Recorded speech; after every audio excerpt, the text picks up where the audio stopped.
Now, ano ba mga challenges ng isang laundry shop owner dahil nga competitive ang market, no? Ang isa sa mga challenges na talagang fine-face ng ating mga customers is yung mababang benta. Okay, mababa ang benta, which of course leads to low earnings, no? Mababa ang kita kasi mababa ang benta.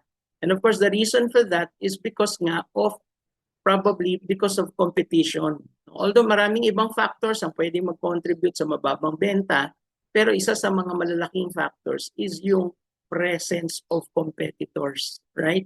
Of course, kung dalawa, tatlo, apat kayong laundry shop sa isang lugar, natural, yung mga customers may pagpipilian, di ba?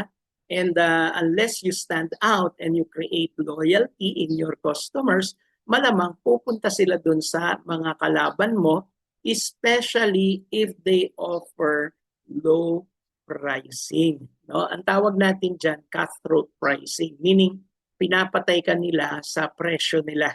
Right?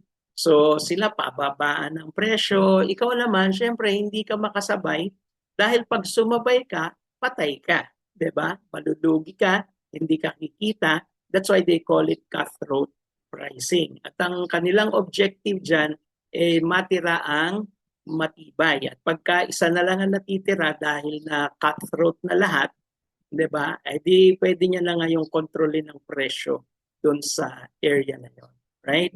So that's a very big challenge for many shop owners. And of course, challenge din yung hindi nasasatisfy yung customer, no?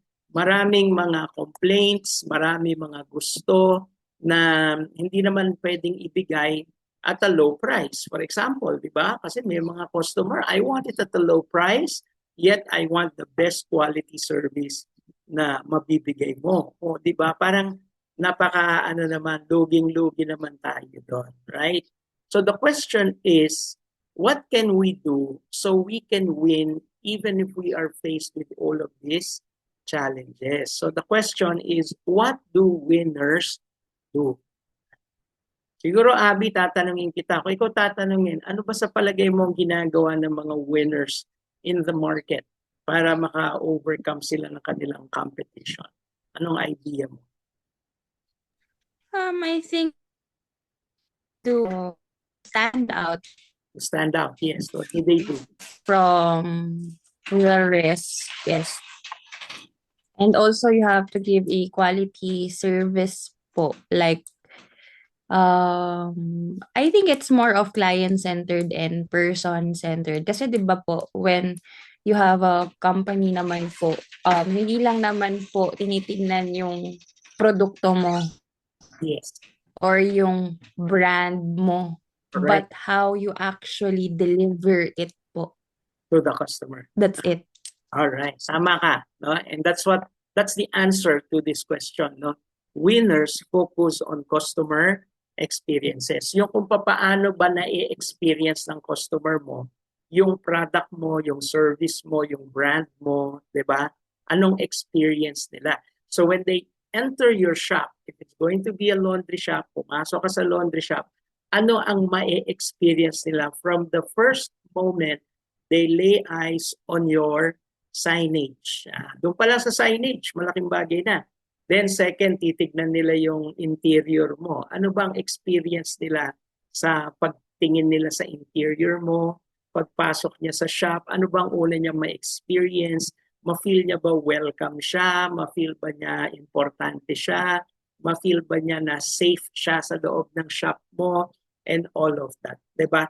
So lahat ng yan, pag pinagsama-sama natin, that is what we call the customer experience. And winners in any market focus on that. Kung tayo ay nakapokus sa customer experience at lagi nating ina-assess yung sarili natin, ino-audit yung sarili natin, kung ano ang ating ibinibigay sa ating mga customers at kung papaano nila tinatanggap yung mga binibigay natin sa kanila, then we can continue developing and sharpening and improving our customer experience sa loob ng shop.